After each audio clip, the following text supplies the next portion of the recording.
Ladies and gentlemen, in the room and online, welcome to this side event at the 19th Conference of States Parties to the Convention on the Rights of Persons with Disabilities. My name is John Coughlin from the International Cerebral Palsy Society, and I would like to give the floor immediately to Nadine Müller from the Government of Luxembourg, who is kindly sponsoring this side event.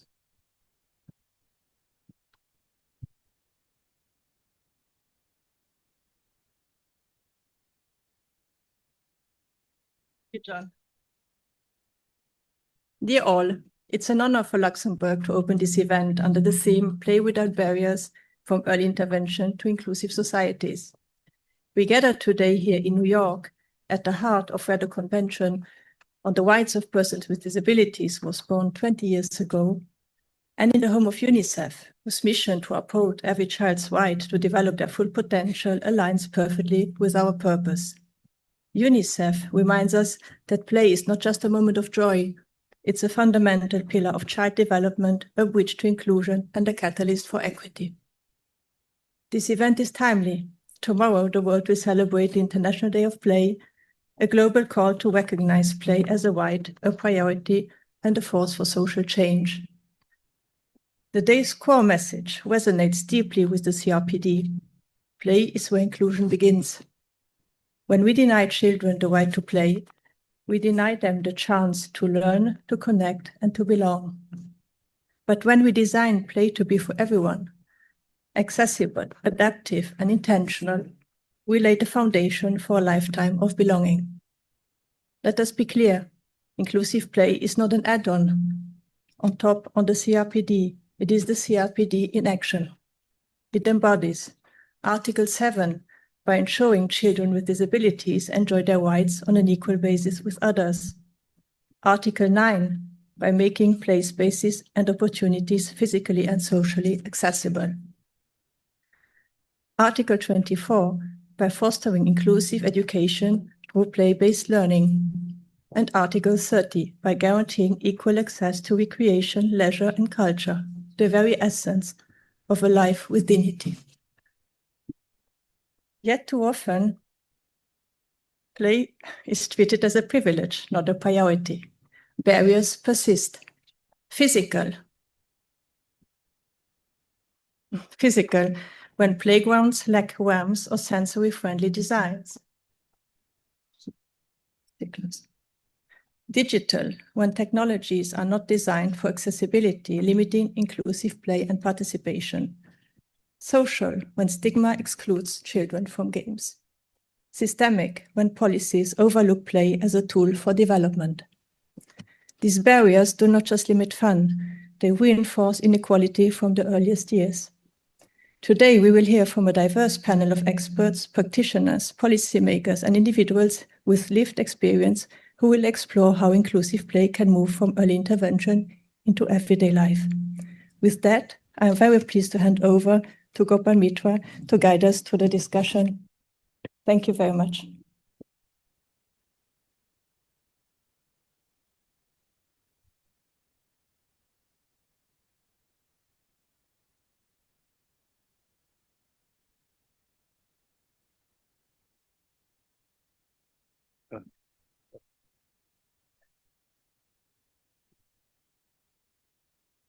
A very good afternoon to all of you in this room, and good afternoon, good evening, good morning to all those who are joining online.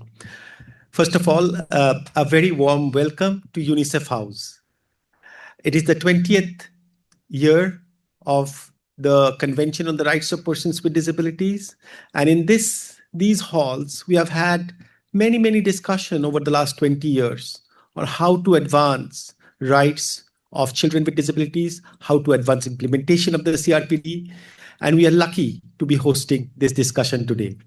I would like to start by thanking Your Excellency Müller for the brilliant remarks, as well as to the Permanent Mission of Luxembourg, to the UN for co-hosting this event with us, as well as with ICPS, the International Cerebral Palsy Society. Over the last days here, we have spoken about intersection. in disability inclusion intersection is a very important issue. But today we have a very beautiful intersection. The 20th year celebrations of the CRPD and the International Day of Play intersects. It's not only the instrumentality of the intersection, but also the profound nature of this intersection that I want to spend a minute on. For us at UNICEF, play is one of the earliest and most visible frontiers of inclusion. And it is also a domain where exclusion manifests profoundly, and that exclusion stays with a person for life. Over the last 20 years or more, when I've spoken to children with disabilities, the thing they miss most is being excluded from play. And so do young people. And us adults, if we remember our happy days in our childhood, play comes up as the most significant one. When we make play inclusive, systems, education, health, protection, and participation are more likely to follow. So at UNICEF, we take play not as a standalone intervention. We take it as a systems accelerator across health, education, nutrition, protection, and so on. It is an accelerator for disability inclusion. We have seen that when play is inclusive, it strengthens early identification of children with disabilities, which is foundational. Play-based learning is the most effective for many children with disabilities and for every child, I think. It reduces isolation. When we make play inclusive, it generates more demand for inclusive play materials and innovations around it. One of the most inclusive play areas I have come across is in Zatari refugee camp. You'll be surprised to hear that, an inclusive playground in a refugee camp. In Jordan, in the Zatari refugee camp back in 2018, when I was visiting, I had the privilege of visiting, experiencing one of the most inclusive play areas I've ever seen. And when the bell in the school in the camp rang for the break, children streamed out. And I've seen children with disabilities being accompanied by their peers. And they played together, they hugged each other, and they ran back. And some were pushed on wheelchairs to the classroom. This is the impact that play has. It fosters inclusion. It lays the foundation for an inclusive society. And if we get it right, systems are more likely to be inclusive.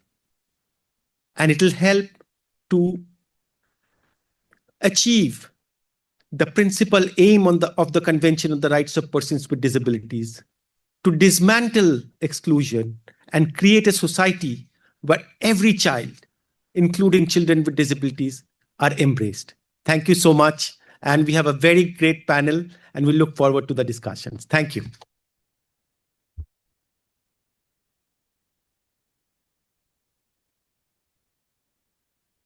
Good afternoon, everyone.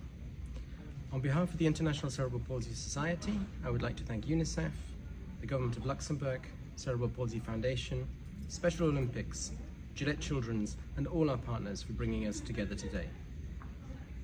The coincidence of COSP19 and the International Day of Play brings together two powerful ideas: the right to inclusion and the right to play.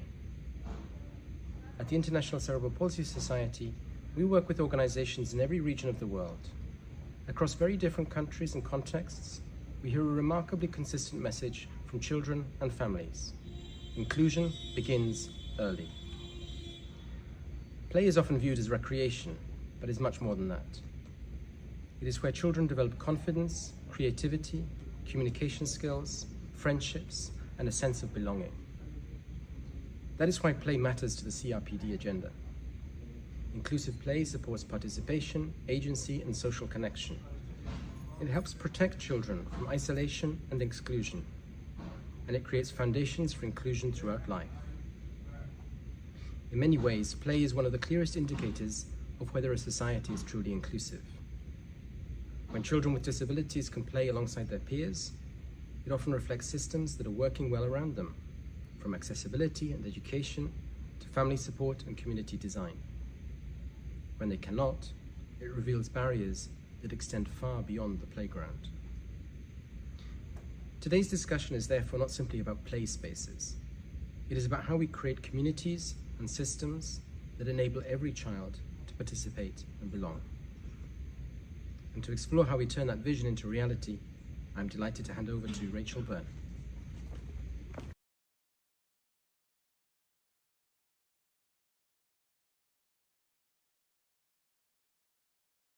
Thank you, John.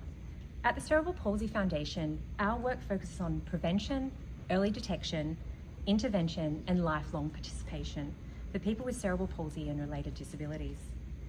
We have made remarkable progress in understanding child development and early intervention. The challenge today is not knowing what works. The challenge is ensuring that what works reaches every child and every family who needs it. Healthcare systems are often the first point of contact for children with developmental disabilities and their families. They play a critical role in identifying needs early and connecting to families with support. But healthcare cannot do this alone. Better outcomes depend on coordinated pathways, linking health services, education, rehabilitation, community support, and families themselves. No single sector can create inclusion on its own. Play provides a powerful lens through which to view this challenge. As recognised in the Convention on the Rights of the Child, every child has the right to play, develop and participate to their fullest potential. Our responsibility is to ensure that systems make those rights a reality. That is why today's program brings together such a diverse group of speakers. We will hear from the healthcare professionals, policymakers, advocates, athletes, entrepreneurs, and people with lived experience. Together they represent the partnerships needed to move from isolated interventions to connected systems that support children and families throughout their lives. And to remind us what this means in practice, I am pleased to hand over to Andrea Stairs.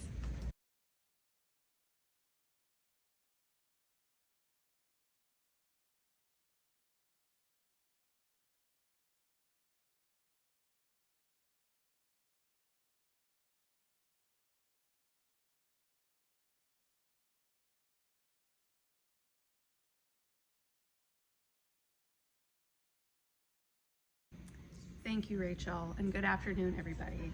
Gillette Childrens has been caring for children with disabilities for nearly 130 years. A core part of our mission is advocacy. We believe it's our responsibility to advocate for the children who walk not only through our doors, but beyond our doors, helping create communities where all children can participate. Most of us have memories of play. A playground, a game with friends, a place where we learn to take turns, solve problems, and discover who we are. For many children, a playground is the first public place they navigate independently. But for millions of children with disabilities, it can also be the first place where they encounter exclusion. I think of Leo, a 9-year-old Gillette patient who uses a power wheelchair. A few years ago, Leo came home from school upset because he could not play with his friends at recess. The playground at his school was not accessible. The problem was not Leo. The problem was the environment around him. Through advocacy and partnership, that playground was transformed. Today, it's accessible, inclusive, and welcoming to all children. That is the change we are here to advance. The gap between the child on the playground and the child beside it is what we're here to close. It's also why International Day of Play this year focuses on safe and accessible places to play. Leo's story is not unique. Around the world, millions of children are still waiting for the opportunity to fully participate in play, school, sport, and community life. As we start today's event, I invite you to think of one question. What would it take to ensure that every child everywhere has the opportunity to play? Thank you.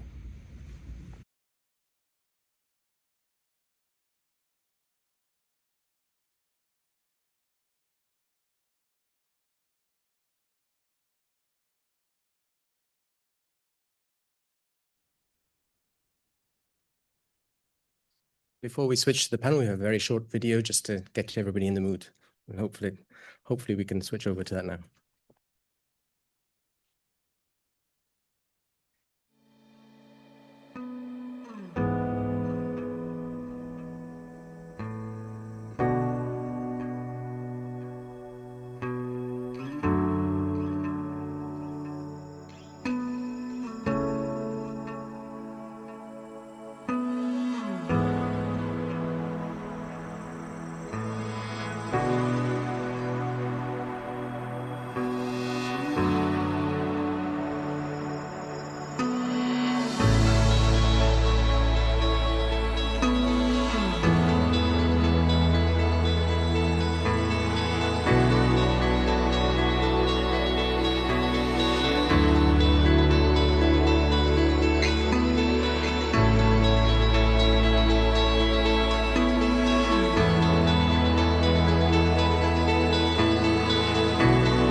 So for our panel discussion, which is the heart of our session today, we're really honored to have Gopal Mitra, Global Lead on Disability and Development of UNICEF, to moderate the panel.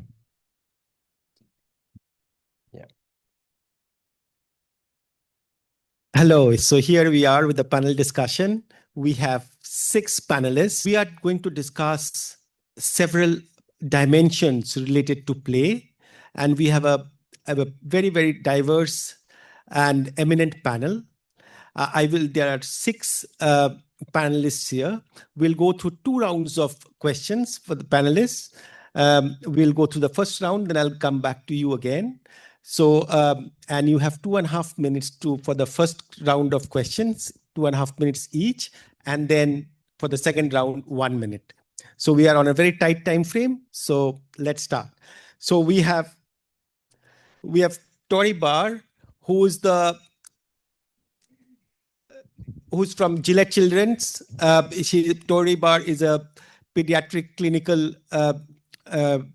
pediatric physical therapist and a clinical leader at Gillette Childrens USA.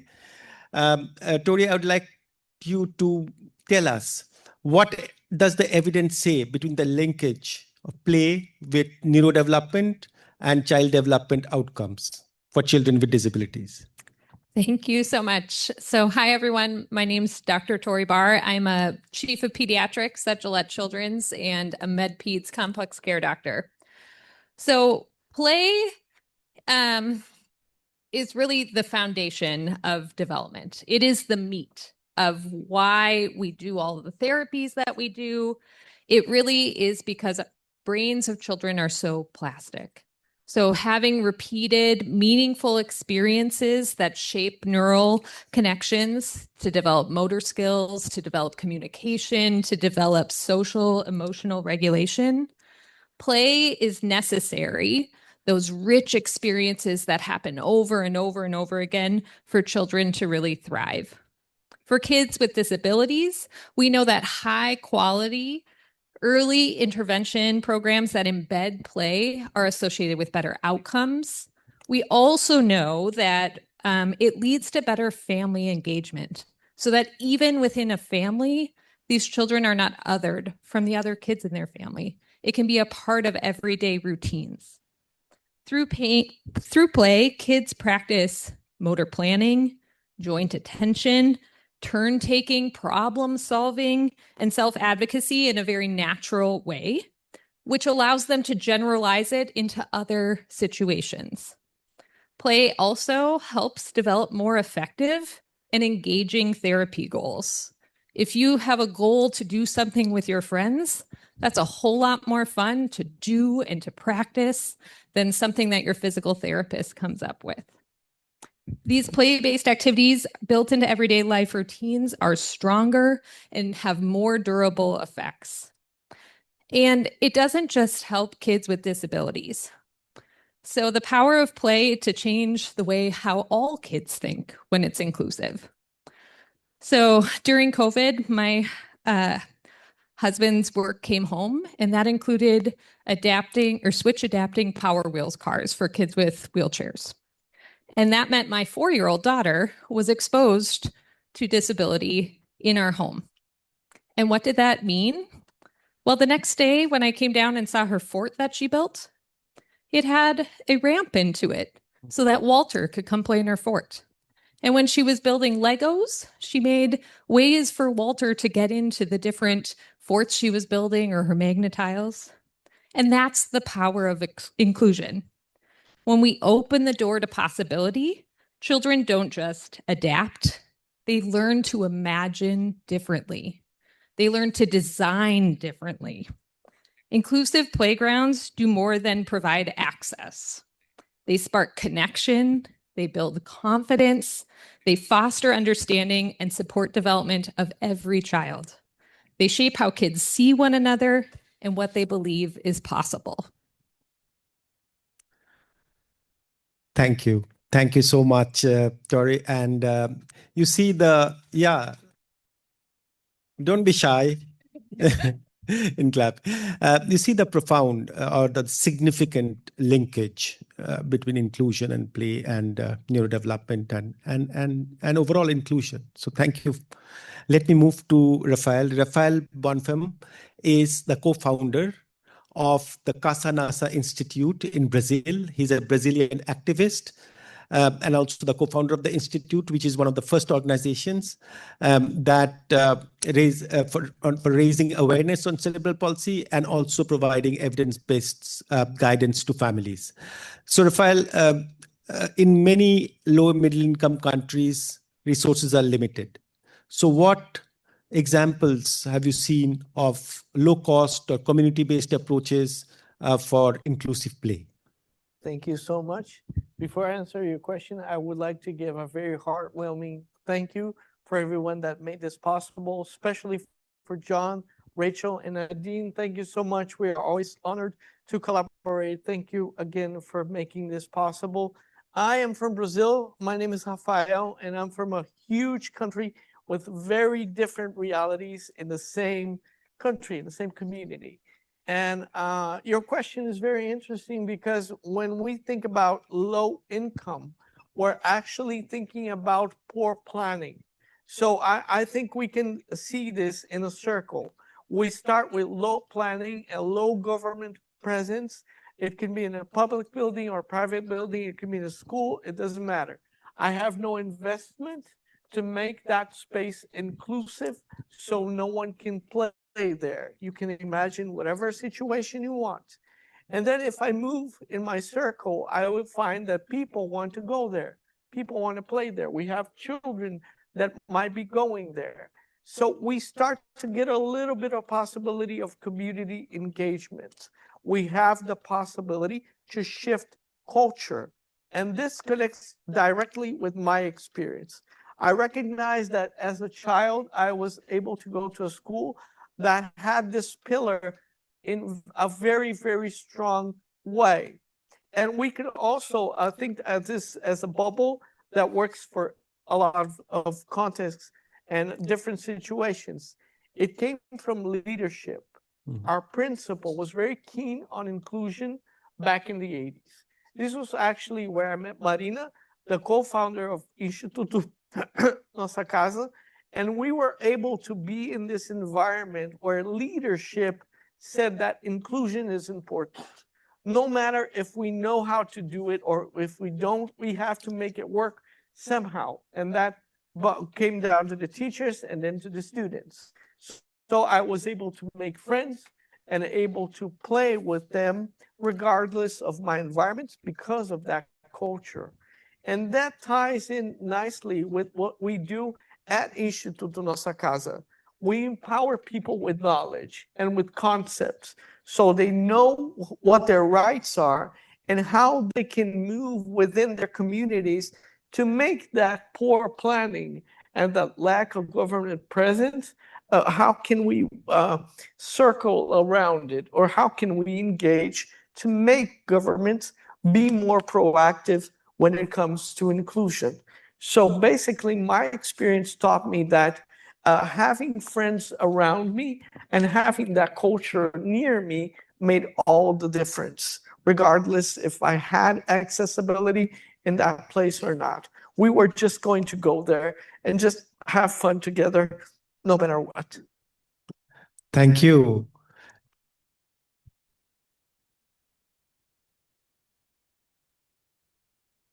Thank you, Rafael, for those very practical kind of reflections. And let me move on to Jen Lynham. Jen is the Director of Clinical Recruitment and Community Resources at the Cerebral Palsy Foundation, and also the host of the Cerebral Palsy Health podcast. So Jen, can you tell us, we often hear the play areas are accessible, but there is a difference between it being accessible and inclusive. What is the difference? Thank you. I am just amazed that I'm on this panel in the first place, and I'm grateful to be here and to meet all these amazing panelists today. I'm also the mom of a 21-year-old who's awesome, and he has complex cerebral palsy, and I've been privileged to do my very best to include him in everything that we do as a family every day, no matter how accessible that may be or not.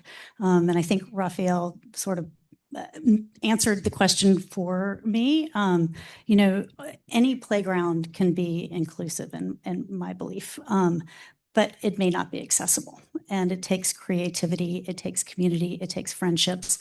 And all of those things are part of what makes something inclusive, right? So inclusion is being creative, problem solving, playing together to figure out what's going to work. And, you know, yes, and then it teaches the other children around and the other adults around that, you know what, we do need to make a difference. We do need to advocate. We do need to remove the physical barriers that would also give other children with the disabilities more access.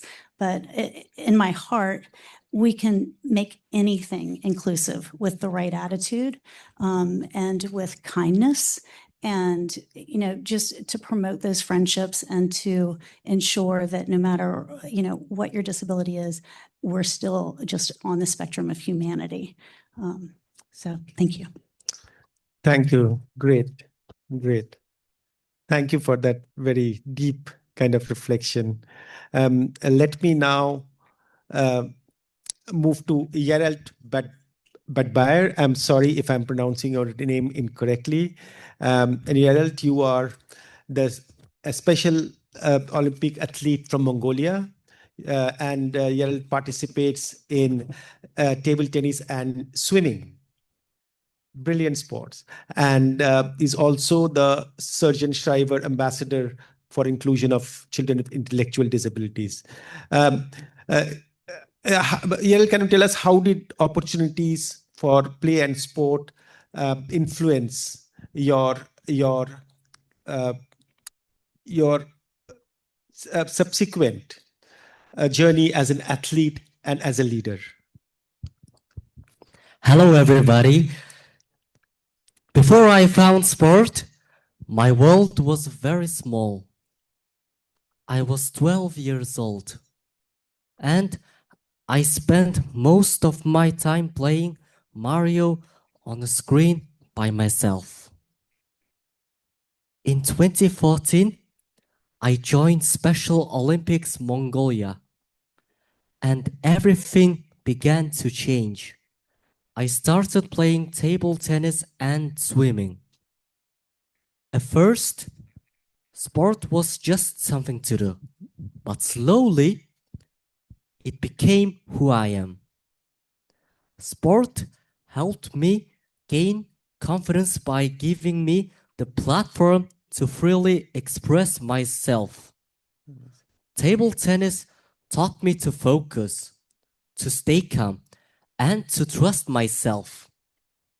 Swimming taught me that my body is strong and that I can keep going even if it's hard. Every time I trained, I felt a little more sure of myself. The more I trained, the better I got. And the better I got, the bigger the stages became. But the strange thing was that I felt calm there. In 2015, I competed at the World Summer Games in Los Angeles and won a bronze medal in table tennis. Amazing. Amazing. In 2016, I won the first place in 100 meter swimming in Hong Kong. But the medals are not the real prize. The real prize is that I stopped hesitating. I learned to step forward, to compete, and to speak without fear. Sport also gave me friends. For the first time, I met other people with disabilities, people who understood me. I felt seen. I felt like I belonged. And as I kept competing and speaking, I was welcomed by people without disabilities too. That feeling of being included was something I had never felt before. I wasn't alone anymore. And then I found my voice. Special Olympics does not only train athletes in sports. It also invests in our leadership, teaching us to speak and to believe that our words matter. That training mattered to me because it showed me that my voice wasn't something I had to be given. It was inside me all along. I only needed the chance and the courage to use it. I started giving speeches and sharing my experience.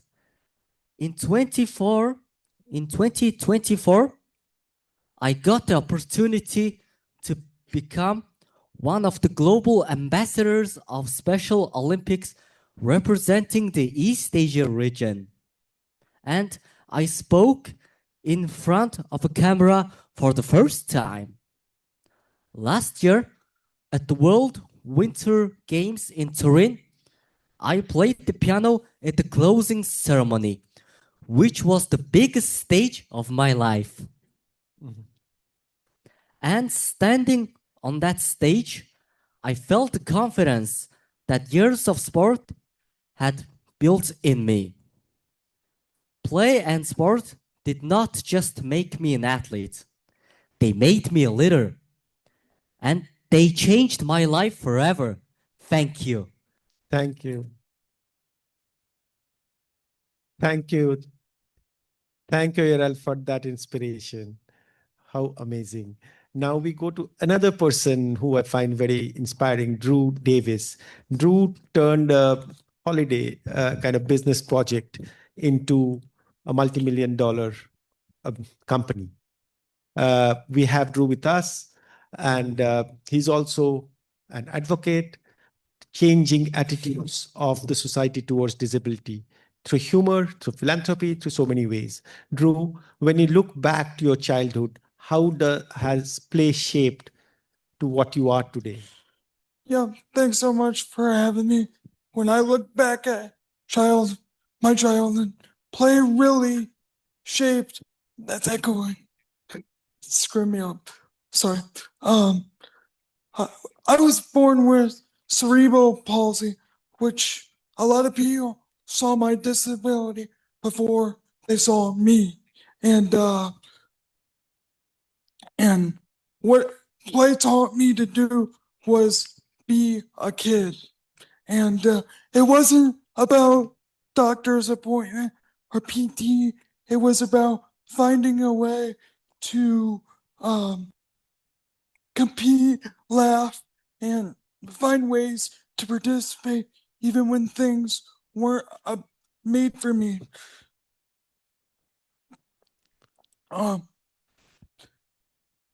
Some of my favorite memories were playing adaptive sports, playing video games with my friends, and really just, hanging out and being a part of normal everyday life.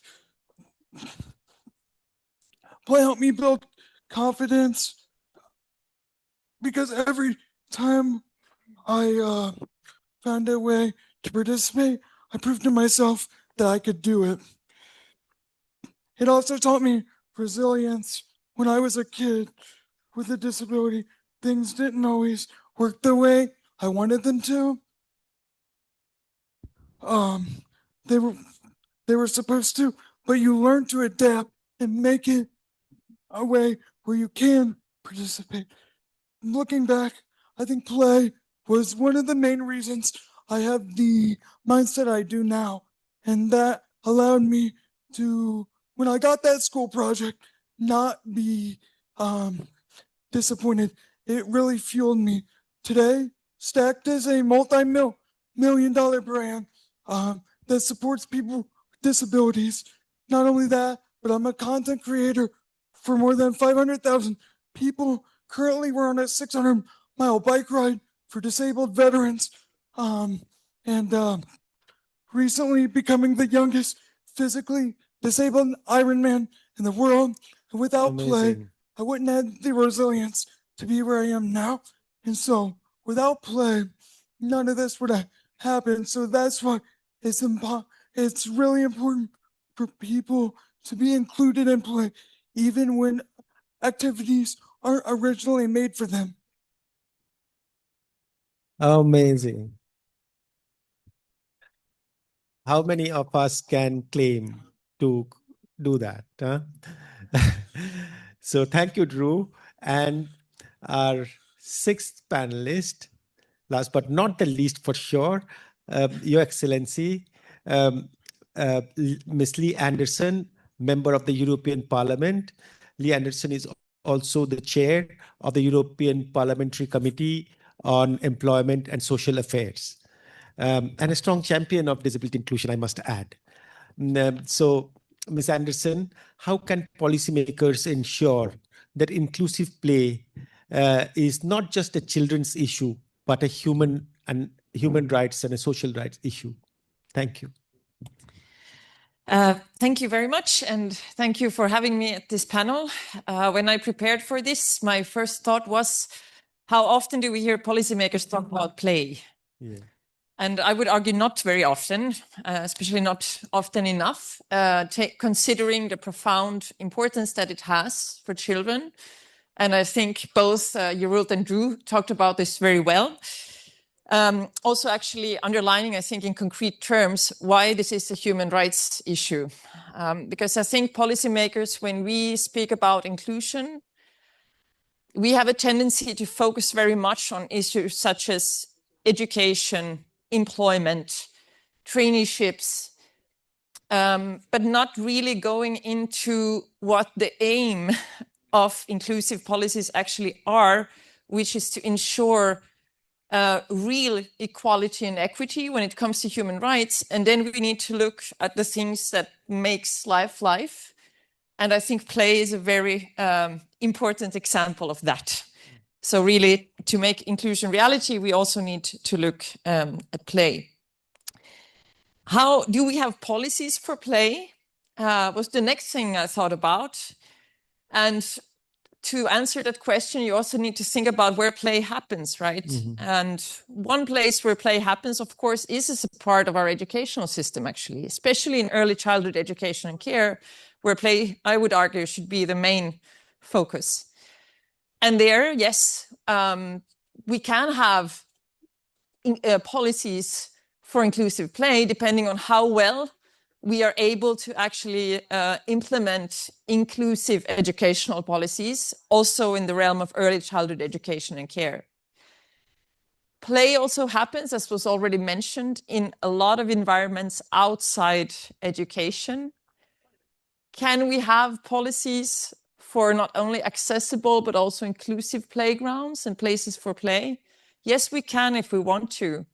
We can put demands on accessibility when it comes to public spaces, such as playgrounds. We can make sure we have people in governance working on these issues that make sure not only is the playground accessible, but also in the design of the playground, you have taken into consideration the needs of different children and the way that they play. And in addition to this, play also happens in a lot of different organized activities. And I think that is maybe the place actually where we have the biggest challenges when it comes to policies, because it's very much dependent on whether there happens to be organizations, whether they happen to have professionals working with skills to address the different needs of different kinds of children. I know about places where young people with disabilities have had to fight for their right to get transport to their hobbies, because it has not been an automatic recognized part of what they should be entitled to, as you know, as a big exception to, for example, if we look at work or if we look at education. So I think in that area, a lot of, you know, the right to play is very much dependent on where you live, with huge regional inequalities between children. So if the question then would be, do we have like a comprehensive policy for play, really recognize it as a human rights issue? No, we do not, I would argue. So we have a lot of work still to do together. And I really hope we keep the policymakers included in these discussions, because I think also policymakers has a lot to learn when it comes to inclusion, and when it comes to really securing this as a fundamental right of every child.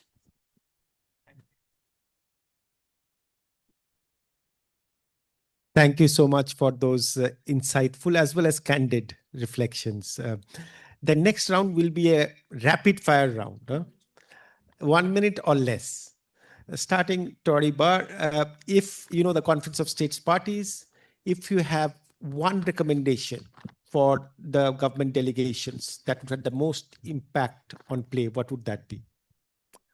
So if health systems started treating access to play as a true determinant of health and made it a part of routine care right along nutrition, vaccines, we would reframe play as essential for development, not optional or nice to have.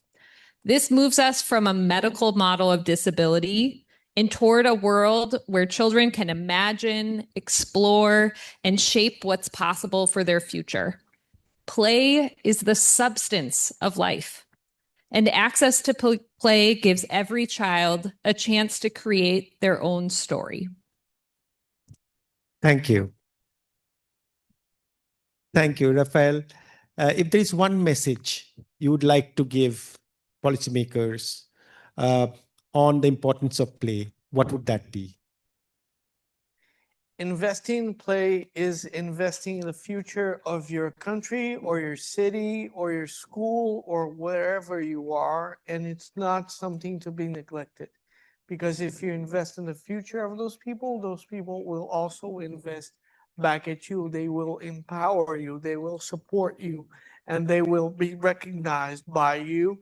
And you will recognize them as part of your community. We're not a part, and we need to work together. Absolutely. Thank you. Thank you. And thank you for being so short and crisp. Jen, can you give us one example where recreation professionals can take action or act to make play more inclusive? I can give one, but I have three. First, I think recreation professionals need to recognize the amount of planning that it takes families to actually get to the point of play and participation, how much time it takes us to get ready, how much time it takes us to get out of the door, and build that into the opportunities that they're creating so that you're not taking 2 hours to get ready and then you have 15 minutes doing the activity. That's number one. Number two is they serve to demystify disability. That's a phrase coined by one of my coworkers, but demystify it for the children that are out there so that they grow up with other kids who are disabled and they include them in this world as, you know, from the very beginning. And then finally, recreation professionals need to recruit more people with disabilities into our profession. We need more disabled people as leaders in disability sport. So those are my three recommendations. Thank you. Thank you. Very good ones, but Gerald, you have shown it yourself. The transition from play to sport can be quite transformational. How can we ensure that it is not limited and children, young people with disabilities get that opportunity?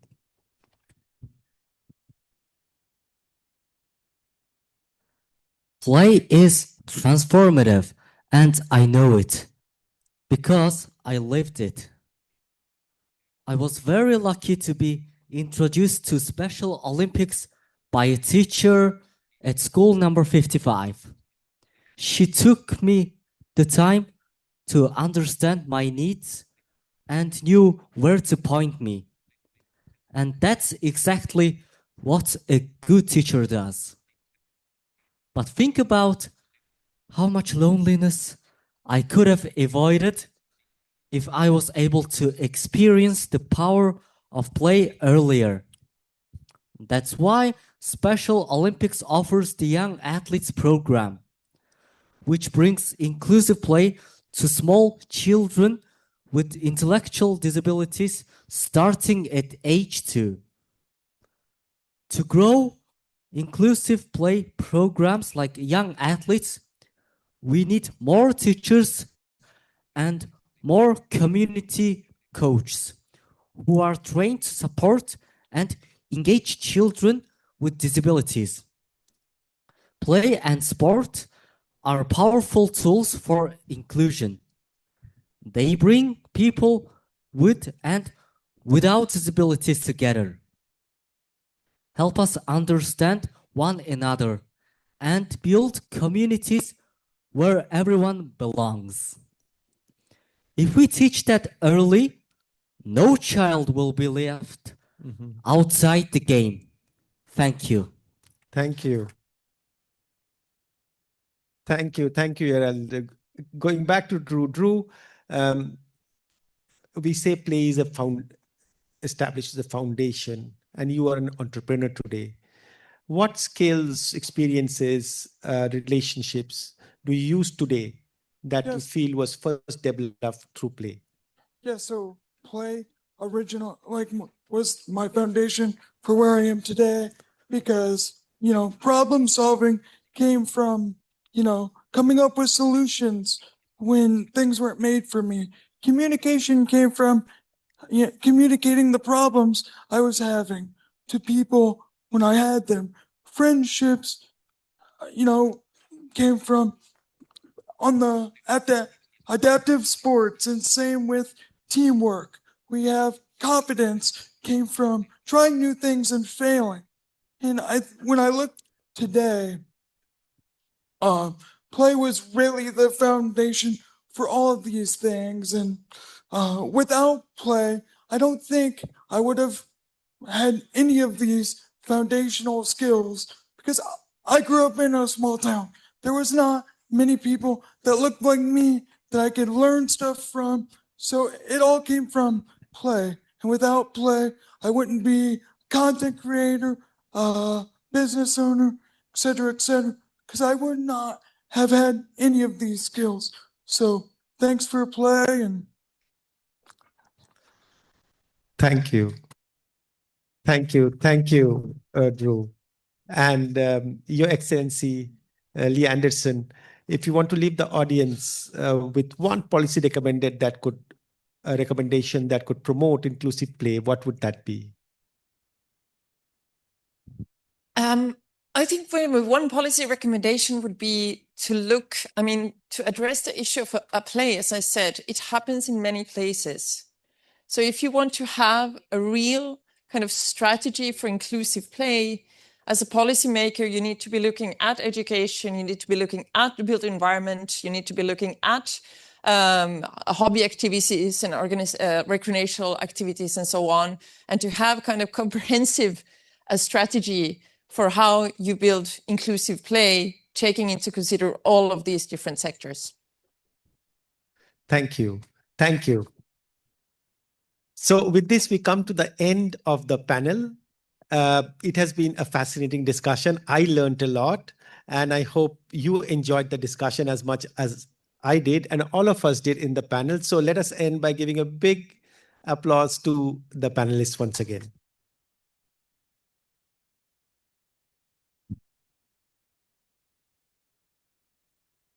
Thank you so much, panelists. We're so grateful, obviously, for the insights and for those key takeaways. We're now actually going to be shifting, and I know people have asked questions online. I hope the panelists answered most of those for you. For anyone else in the room, we're going to take questions at the end, and obviously you can stick around as long as possible to meet our panelists. But I am going to actually welcome Cynthia Frasina and Ashley Hammond to the stage, if that's okay. And I'm really excited to introduce you to both Cynthia and Ashley. Cynthia is the Senior Vice President at the Cerebral Palsy Foundation. She's the mother of a young adult daughter who has cerebral palsy, is an adaptive athlete. She's also the US White House Champion of Change for extracurricular enrichment for marginalized girls, the United States Olympic and Paralympic Committee Outstanding Sport and Rec Programming for Youth and Disabilities, the creator of Cerebral Palsy Awareness Day, the lead federal advocate for the US Cerebral Palsy Research Funding, and a certified adaptive recreation and sports specialist. So bringing a lot of obviously experience and knowledge to this panel this afternoon. And Ashley is the director and founder of the nonprofit CP Soccer Foundation. He is also the CEO of the International Federation for Cerebral Palsy Football, the world governing body for CP football. And I suppose who here is excited about the FIFA World Cup starting obviously at the end of this week? It's getting hosted here. And so, quite timely to be up here on this panel, considering we're going to be talking about the pathway to different pieces.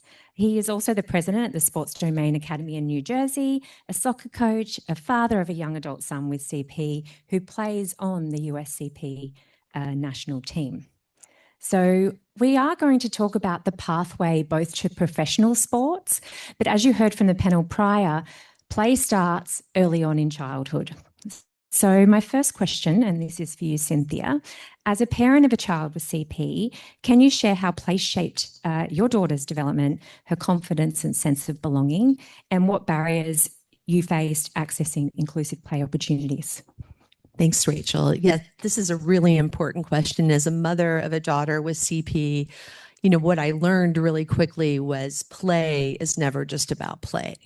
And her journey and our family's journey began, very young when she was diagnosed with cerebral palsy. And I had an older daughter, and we were a very active family who liked to do lots of things together. And we would just keep encountering barriers to activities and recreation and just buildings and what have you.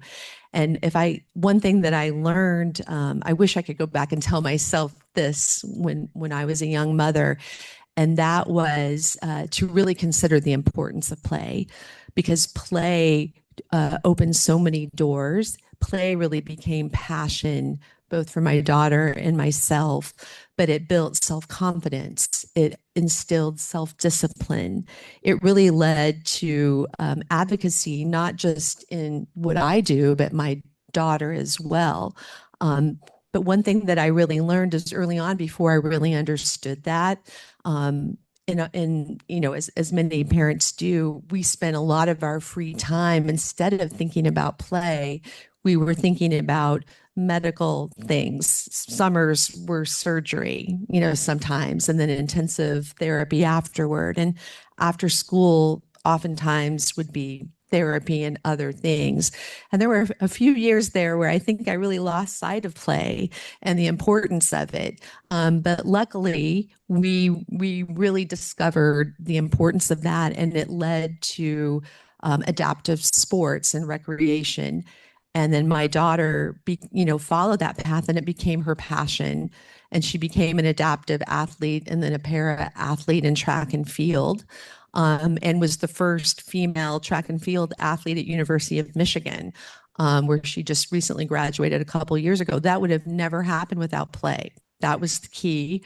And it led her to not accept a lower bar for herself, both in terms of access, but also in terms of what she could achieve. Yeah, amazing. And I think, being able to shift from that piece, for those that don't know, my background is as a physical therapist. So I have spent many hours with young families doing therapy. And I think being able to shift that concept from therapy to play and how important that is as we grow. Now, Ashley, a question for you, and I want to draw on your global experience here, because I know that you've been traveling around the world. You do a lot of work, obviously, with CP soccer internationally, both with FIFA and the Olympic and Paralympic Committee. But in adaptive sports and recreation, what have you learned about the role of play? And what actions can governments and schools and organizations do to really encourage play?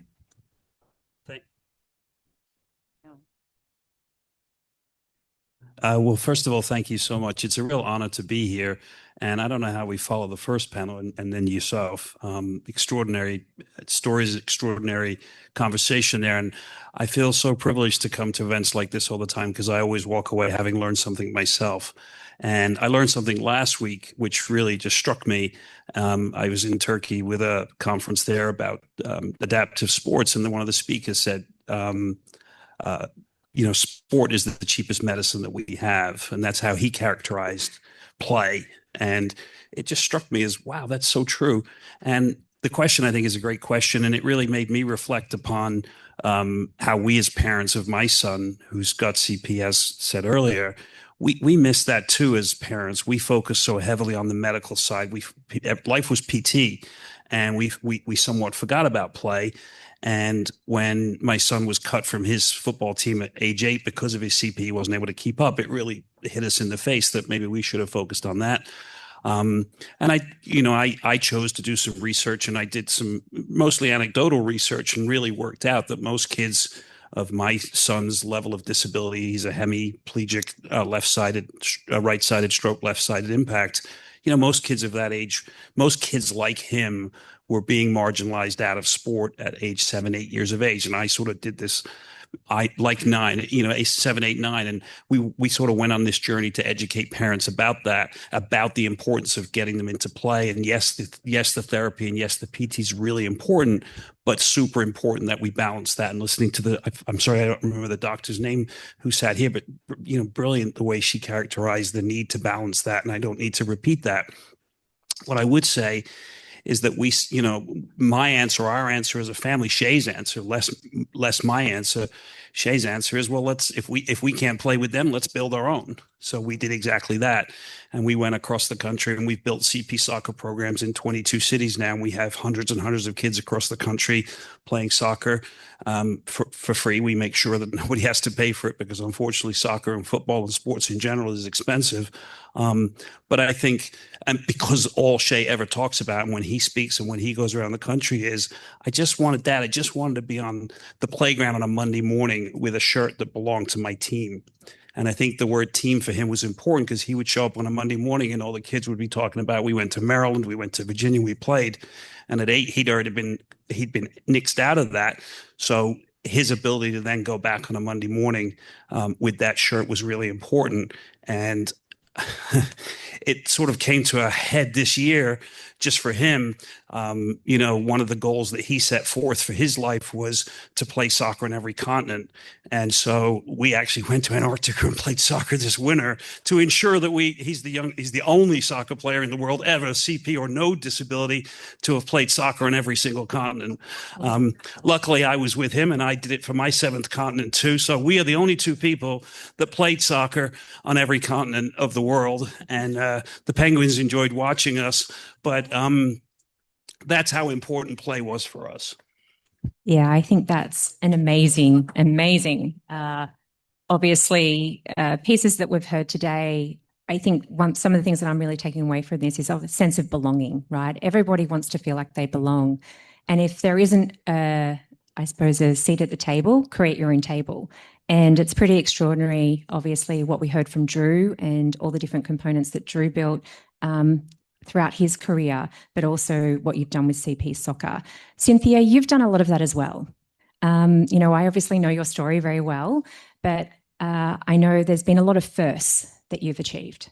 And you have broken a lot of glass ceilings because there wasn't something there before you. And so a question for you is, we want to have enjoyment. Obviously, play is meant to be fun and all of those different pieces. But as an advocate, you have had to think about policy.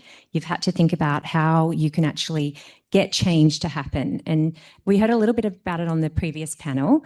But what can you tell us about that experience for you? Yeah, I think one of the things I didn't realize, and it relates to play and recreation, is just how inaccessible it often is. And that's really anywhere in the world.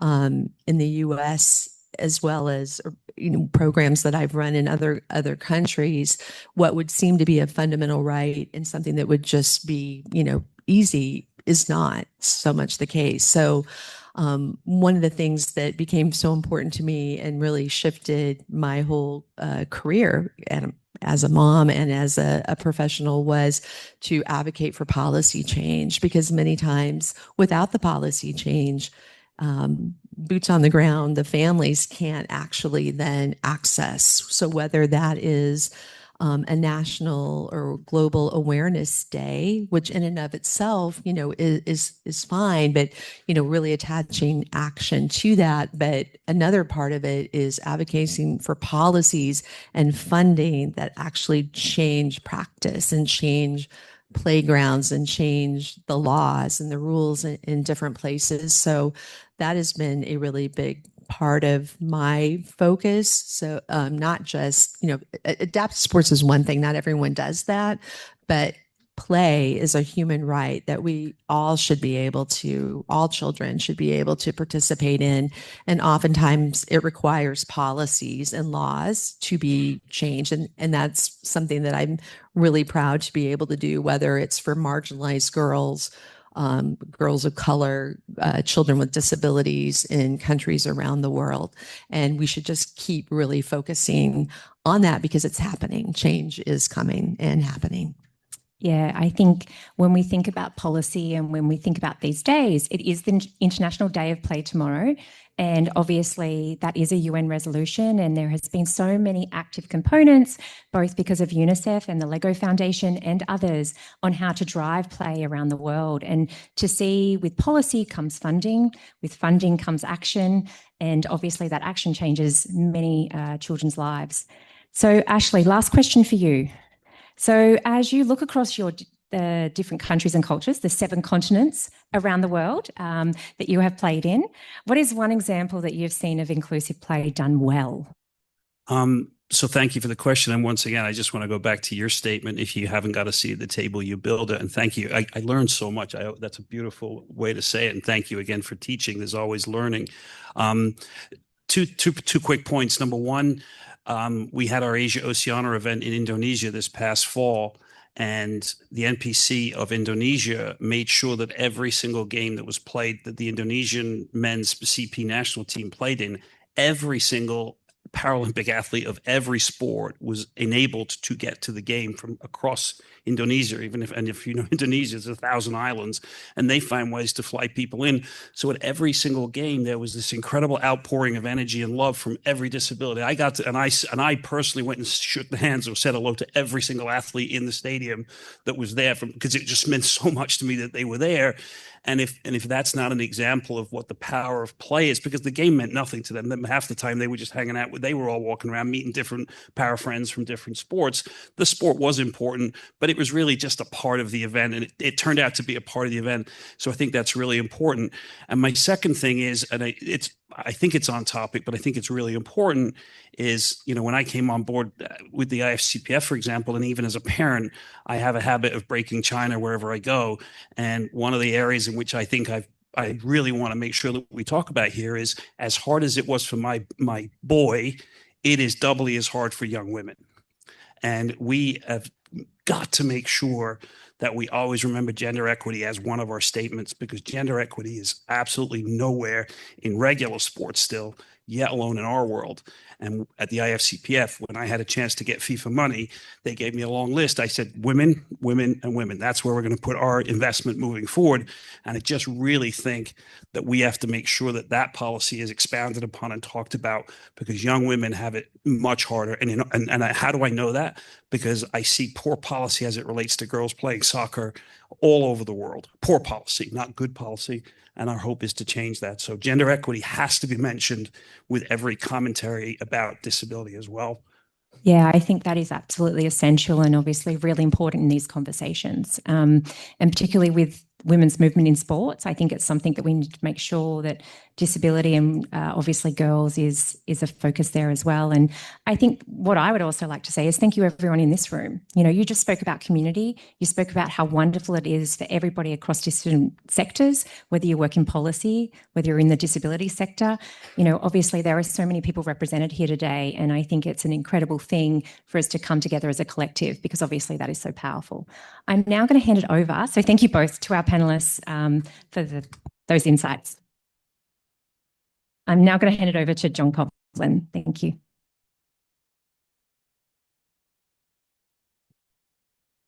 Thank you for such a rich discussion. And I've got an enviable task of trying to sum up. Give me a moment. We've heard that play is the meat of development, a determinant of health, that inclusion must be practical and is an investment for the future. And we've heard that anything can be inclusive with the right attitude. We've heard about how play demystifies disability. And we've also heard about how it builds confidence. Yerul said, the better he got, the bigger the stage. We've heard about how play develops resilience in challenging a system that is not designed for you. The foundation of Drew's current success. Lee emphasized how it's a human rights issue, even if politicians don't talk about it enough. And Cynthia, you also emphasized again how it's the foundation of your daughter's achievements. And actually, we love the expression that it's the best form of medicine. So play is a right. But even more, we see that early development is an investment in the future. And play is the currency of that investment. And the final word, I'll pass over to Nadine Müller.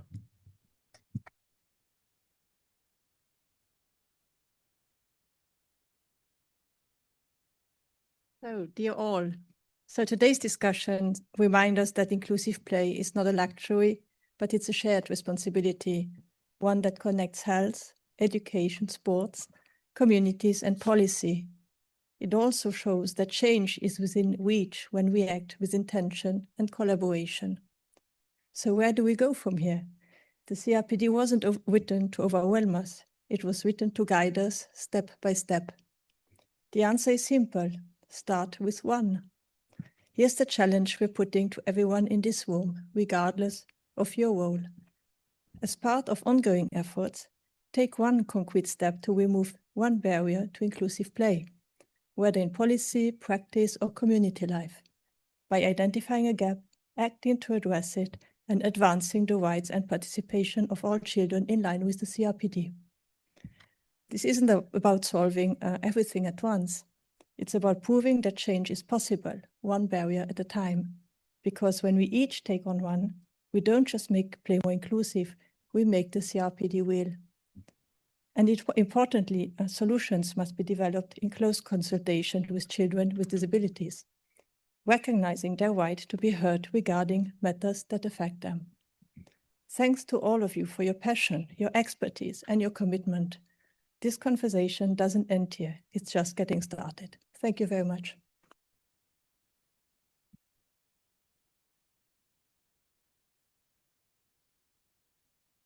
And for all the participants in the room, you're welcome to stay. Obviously, there are refreshments over there so we can continue the conversation or informally. And for those of you online, I'm sorry that we don't have time to take questions, but we'll record them all, we'll share them with the speakers. Thank you.